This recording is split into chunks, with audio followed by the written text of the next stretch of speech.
Welcome, everyone, to another episode of The Elevator Show. I'm Kirk Buchner along with Chris Mouradian, and this is the show where every month we look at the last 30 days and say, hey, who helped their Hall of Fame case, and hey, who didn't? And usually we have a bunch of people who didn't help their case at all, but I can't count Jurickson Profar because he was never going to the Hall of Fame anyway. That's true. He was the news breaking obviously today. We're recording on Monday the 31st of March. So yeah, he got his 80 game suspension for PEDs, and you're right. I mean, he's not was not on the Hall of Fame track, and now he for sure is not on the Hall of Fame track. No, he can't even run to the warning track. No, if he's on the Braves this year, so if the Braves make the playoffs, he is not eligible for their playoff roster. Oh, really? Yep. I read that part of the story that they talked about today. I didn't know that. I wasn't aware that was in effect. So he could come back in whatever month that would be. June-ish, yeah. Okay. And then go on play the rest of the season. Yeah. And if the Braves were to make the playoffs, he would not be eligible for their playoff roster. Okay, I was not aware of that new rule. Just like I learned all about torpedo bats in a deep dive, thanks to the fine people at ESPN. But it has nothing to do with the bats. It has all to do with the meatballs the Brewer pitchers are throwing up there too. The bats do look unique. So they do. They do. You don't think so? Yeah, I think they look great. Yeah, and they just always find an edge. There you go. Well, if anyone's going to find it, it's the Yankees or the Astros. But there hasn't been a whole lot, despite all the sports sort of running. No one sort of made that big up case. No one's made a big down case. You don't have any downs. I guess I have two, kind of, but I'm kind of like scraping this together. Just another comment, since we last spoke on the Elevator Show, a previous nominee, Paul George, is now out for the rest of the season. This is giving me Kevin Brown vibes, like a really good player who is going to be known now for a bad contract. Yeah. On the downside of his career. And Sixers don't want him back. Mm-hmm. I don't know where he's going to go. I don't see him rebounding. But I do have an elevator up that I would have said the same thing in terms of I did not see him having a season this good. Sure. Yeah. So just more of a shout down to Paul George, although Podcast P, I like you. I know a lot of people don't like your show. I like your show. So keep doing what you're doing. But sadly, the narrative on you has certainly changed. And it's sad. So I scraped somebody I've been thinking about all year, and I think we can sort of write the book on his year. I don't think he was ever going to make it to the Hockey Hall of Fame, but the good fortune that he had once he turned 30, when he had his first 50-goal season, and what turned out to be his only one, and that's in the New York Rangers and Chris Kreider. You and I watched the Four Nations Cup diligently. Mm-hmm. Kreider was a healthy scratch in, I believe, a couple of the games. Yeah, to start with, and then he drew in when I think some injuries started hitting the U.S. lineup. And that breakout that he followed up with goal seasons of 36 and 39. As we're recording this, he's got 19 goals. He's 33. The type of physical play that he's been doing all his life is catching up to him. And he's not the type of player who can adapt to other things. He's not a playmaker. He never was. And when he's not around the puck, that's not his strength. Never was. He's gotten a little bit better at it, but if he's not putting the puck in the net, this is a guy who would have had to have gotten to 500 goals to even sniff it. And last month, you talked about somebody who had 500 goals in Keith Tkachuk, who's not in the Hall of Fame. That was your elevator up just based on his kids. And why the hell not? Any chance to talk about the Tkachuks right now is a good thing. For U.S. hockey, absolutely it is. I have to imagine how many more people are watching the Ottawa Senators these days because of Brady. Absolutely, put me in that category. Yeah, found a whole new audience. Absolutely. So my elevator down, and again, it's a stretch, but that narrow path that he had from what he did a few years ago, that's I think closed. No, that's a fair assessment. Chris had obviously has a nice career, not quite a Hall of Fame career, but nothing to turn the nose up at. Still got some legs left. He probably will get some more time in the league here. So we'll see where he ends up. But no, I think your assessment there is pretty spot on. Yeah, which is sad because it's very fun to watch play. I always sort of like those big guys who can move fast. There's not a lot Yeah, of them who can. yeah. And that just leaves us turning to elevator up. And I've got, in theory, five, but it's really two. I've really stretched on this one. I'll let you begin with one. Yeah, sure. I'll start with we'll start with baseball. And about a month ago, love him or hate him, President Trump mentioned that he was upset that Pete Rose was not a Hall of Famer Mhm. and that he now has passed away and never had the opportunity to enjoy being selected despite having the records he has.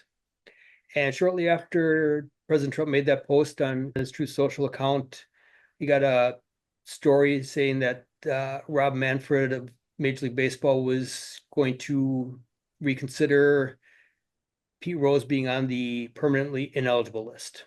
Now, being on the permanently ineligible list does not prevent him from being selected to Hall of Fame. It doesn't. It's a different type of uh, organizational ban, but getting off that list will definitely kind of start that conversation up again. Yeah, And I agree with you. I think what a lot of people don't understand is that the Baseball Hall of Fame is actually a separate entity mhm. from Major League Baseball. They just chose to not put him on a ballot. And then after 2 years, I could be wrong, either 1 or 2 years, people couldn't write his name in.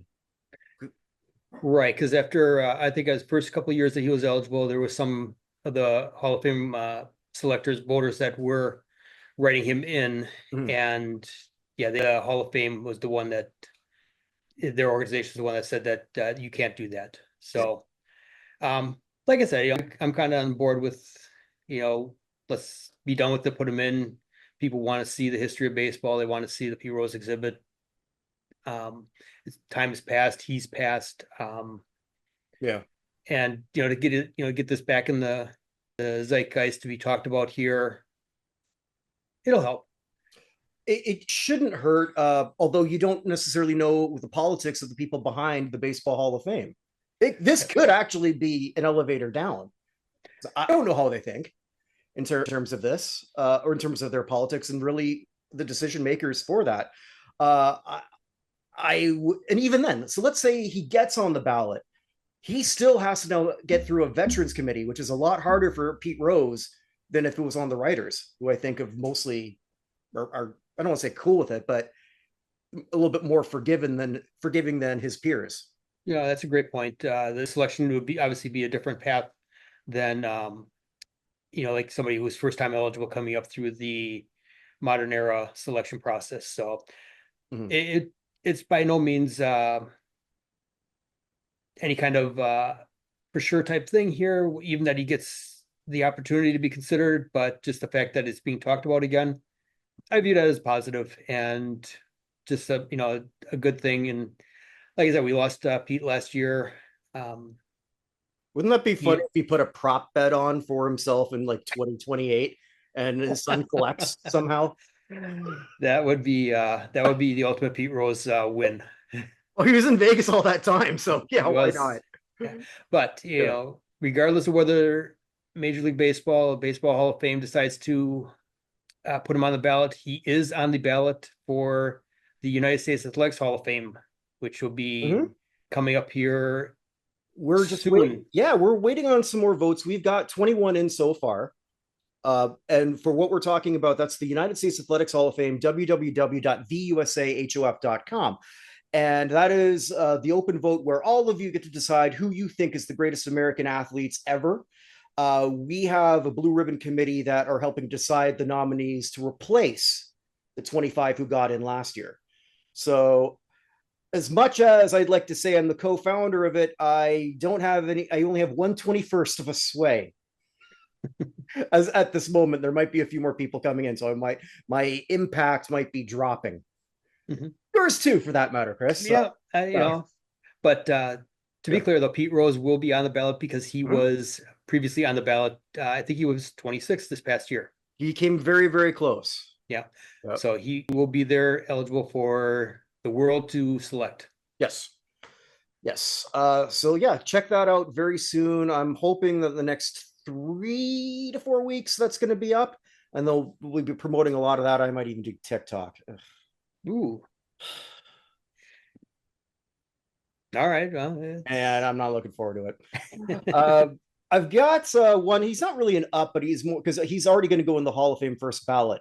But Mhm. the narrative on him is also changing, and I've already talked on him before, and he's back here again, and that's James Harden. I got to give it up to the beard.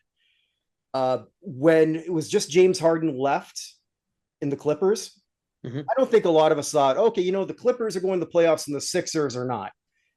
I don't think anyone would have took that bet if I would have offered it to him. No, not back in November, that's for No, sure. no, definitely not. And Harden earned that earned that All Star. This is sort of like that late thing. It reminds me of when Chris Paul had a late All Star season, and it just sort of like put that icing on a cake. Harden, there's a lot of things you can criticize him about, and I will agree with a lot of it. It's not that he can't play defense; he oftentimes chooses not to. We know this about James, but he averaged 16 points last year. He's back up to 22 this year. He's going to take the Clippers to the playoffs. He's not going to get very far, but the fact that he's back, that he's doing this, I think it's sort of giving me that Russell Westbrook vibe, that his former teammate. And again, it makes me think, how the hell did they blow that team up right away? We know Yeah, like when you can't get along, you got to do something. yeah, but I don't think they saw. I'm talking about the Oklahoma City Thunder. Yeah, with Durant and I Harden don't think and they had trouble Westbrook. getting along at that point. I don't think they had enough chemistry to play together. I guess maybe is a better word than That could get be, along. but you just made the finals Yeah, with those three. So anyway, but yeah. it's neither here nor there. I spilled enough beer on that one. Sort of talking about that at the bar, but I just want to give James Harden his props. He was going to be a first ballot Hall of Famer anyway, Mhm. regardless. But this has been a fantastic season to watch out of James. I've enjoyed it very much. Yeah. No, a good choice. Way to discuss a different angle on him. Like you said, he's already there, but to talk about a little late career resurgence like he's had this year is nice to and fun. Yeah, 35. Usually you don't get better at that age. He's certainly done that this year, and is you can see it in his play. He's not as selfish as he used to be. Right, right. And I think that's kind of some of the negative, like you mentioned about the defense as well. The negative talk around him was his selfishness. So to see that kind of fading a little bit here, understanding is that he's got to play a different style, a little bit different style than he's used to, Mhm. and he's adapting to it. Good on him. Yeah. I've got one that I kind of I'll have all combined. So I'll let you sort of like to do the next two, maybe. Sure. Okay. I got a basketball one here on the other end of the spectrum though. Yep. Younger player. We got the Cleveland Cavaliers who are having a tremendous season. Mhm. Probably are they the team to beat in the East or is it still Boston? Yeah, I think probably Boston until you beat them. Great. But Cleveland is right there and ready to take on that challenge. And one of the reasons for that has been the development of Evan Mobley, their young Okay. player there. So first time All-Star this season, midseason All-Star with the Cavaliers. He's likely going to make his first All NBA team, probably a second team this year. And he's also being talked about as a strong candidate as a defensive player of the year. So a lot of those postseason awards do help the players with their next contracts. There's a kind of some escalator clauses that go into that kind of stuff. So him not only making those postseason teams like that, financially is going to help him out. Obviously, the team is being helped out immensely by his development and his play this year. So once you kind of start getting on that all NBA radar, you tend to be somebody they look to year after year and see, hey, are you still doing it? You still doing it? All right, you're back here again. You're back here again. So Right. it's a great start for him. Like I said, a younger player on a very, very strong team that's younger as well. I mean, they're not Oklahoma City young, but they are still young and up and coming. So they have a chance to really do something special here this season and going forward. So Okay. Evan Mobley, like I said, just wanted to recognize Like it. this season. We'll probably talk about him again once the actual awards come out. I'm sure we will. Yeah, because I agree with you completely. It's very, very difficult, not impossible, but very difficult for you to make the Naismith Basketball Hall of Fame if you don't have at least an all NBA, even third team. You've got to get at least one of those. Right. You really got to start getting, it starts getting you on the radar right away. So I think especially now more than ever, because with the changes that they instituted, I want to say 2 years ago, uh, it's not by position anymore. It's your top. If you win that, the writers, the basketball writers are basically saying you were among the top 15 players in the world. right. And it puts the additional stipulation in there too of having to play in 65 games in a season to even qualify. So you have to stay healthy. You can't be taking the days off that a lot of the players were taking there and still earning these awards. So you got to not only be top of your game, but you also have to be kind of fortunate and durable and keep yourself in shape so that you don't break down as the season goes on. So I guess we're saying Joel Embiid will never be an All NBA player again. Boy, I hope I'm wrong on that. He's getting a lot of flack, and some of it deservedly so. But I'm not rooting for him to fail. I think he just needs to get the hell out of Philly. He needs to change the scenery pretty bad. Yeah, the fans have turned on him, and Philly fans, once they've turned on you, you generally don't get sort of welcome back. Mm-hmm. No, Philly's known for their dedicated fandom, shall we say? Yes. The city that booed Santa Claus and Destiny's Child. Did you see that though? In I think 2001. So they're playing what either they were doing halftime, and that's when it was still a very young Destiny's Child. Okay. Or as I like to call them, Beyonce, Michelle, and the other one. Oh, sorry, Beyonce, Kelly, and the other one. I actually knew that name. Sorry. Look at that. I messed up my own joke. But sure enough, they had the other one because it was so stupid. So Kelly got to be in all Sixers, and Beyonce was split in a half jersey, half Sixers, half Lakers. And then you got poor other one decked in the Lakers gear and just looking like a complete mope face. Like, why the hell am I wearing this? Well, because you're always on the right. But we're in Philadelphia, so shouldn't that be at the home? I don't know. Again, that's what happens when you're the other one. That's that's Philadelphia. There you go. And you got one more. Yeah, I can stick around here one more time. We're gonna go hockey. Okay. And we're gonna go to the women's Frozen Four.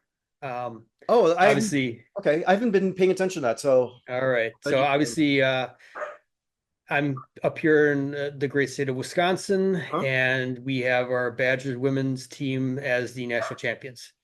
And the way we got here was pretty exciting. Playing up against number 1 Wisconsin, number 2 Ohio State. Late game, Ohio State's up 3-2. Badgers pressing with the goaltender pulled. End up getting a penalty shot as the Ohio State player covered the puck in the crease. Mm-hmm. So there's great video of this online if you ever get a chance to see it. Yeah, Mark Johnson. We're searching for it. Yeah, Mark Johnson, the Olympic hockey legend from 1980s, the Badgers head coach. You see him on the bench. Yeah. He's like, okay, who wants it? And Kristen Simms raised her hand. She says, I'll take it. Mhm. and she comes down and essentially dekes the goaltender out of the net and taps one in for a nice, easy tying goal. So Badgers tie it up with under 20 seconds left. Goes to overtime, and who happens to score the game winner in overtime on a rebound is Kristen Simms. There you go. So to have the brass lady balls to stand up there in front of your coach and raise your hand and say, yeah, I want it. And then to come out there and bury it like she did, and then to score the game winner like she did. Just phenomenal 5 minutes of gameplay there for her. And yeah, she's a fantastic player anyways. All WCHA, all, you know. Is she a Canadian or American? She's American, born in Michigan. So she'll be, so once we get Cami Granado to kick down the door to the United States Athletic Hall of Fame, she can pave the way for Kristen Simms and others to follow her into the hall there. But first team All-American, big goal scorer for the Badgers, and like I said, just the ability to go out there and want that opportunity, and then to score on that was pretty impressive. And I like it. So just a little different there, but happy nonetheless. There you go. So I'm sticking with actually going from the Frozen Four to the Final Four. So I am not forgetting about the women's side. It just, as we're recording it, it's on right now. So the Final Four hasn't been decided, but it has on the men's side. So if you're a college coach to get into the Naismith Basketball Hall of Fame, you need your Final Fours. So two of them just got their first ones, Todd Golden in Florida and John Shire at Duke. Both of them are relatively new coaches. So even if they win the whole thing, you need some longevity. Neither of them have even hit the 200 win mark yet. But two other people are in very interesting category. We got Kelvin Sampson of Houston, two-time AP Coach of the Year. This is his third Final Four. One with Oklahoma, 2002, and he already took Houston to one, I believe, I wrote it down, 2021. He's got the numbers, 797 wins to 354 losses. A title would certainly be huge, but like a lot of college coaches, let's just say Blue Chips might have been a documentary if you ever saw that film.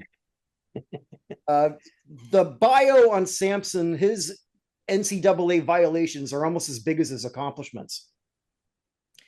I don't know how much they pay attention to this because we don't know who the committee is, how big they are, and for all I know, it's Chris, and he's going to tell me on my deathbed. I've been the man behind the curtain the whole time. Exactly. The great and powerful Morak. Okay, yeah. Maz. Yeah. This is where I kind of wish you were Turkish, and then, no, your last name might work. Armenian, come on. Same thing. No. I'm just playing.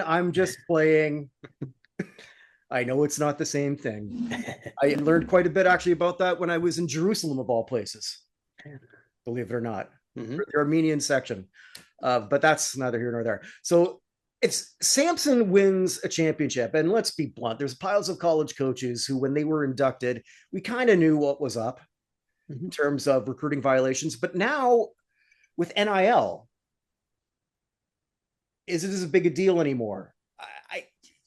I don't know how they're thinking, but if you're a college coaching champion, and you have now gone to 3 Final Fours, and you've got a record like this, and you win the whole thing, because whoever one of these wins the whole thing, obviously, is our elevator up next month. That's a given.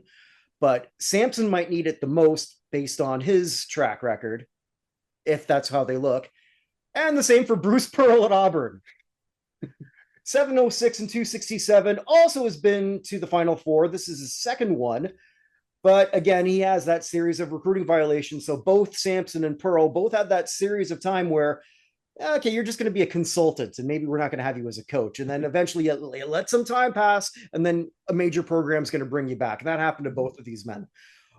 How they view it, don't know. But if you keep going to Final Fours, it'll be hard to ignore, especially in the corrupt NCAA.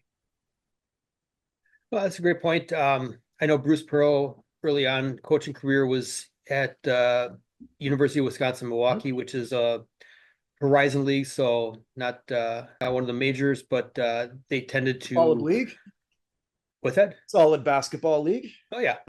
When he was there, they improved immensely. So he is definitely, known around here as being a very good coach, and his success with Tennessee, Auburn, everywhere he's gone afterwards, not surprising.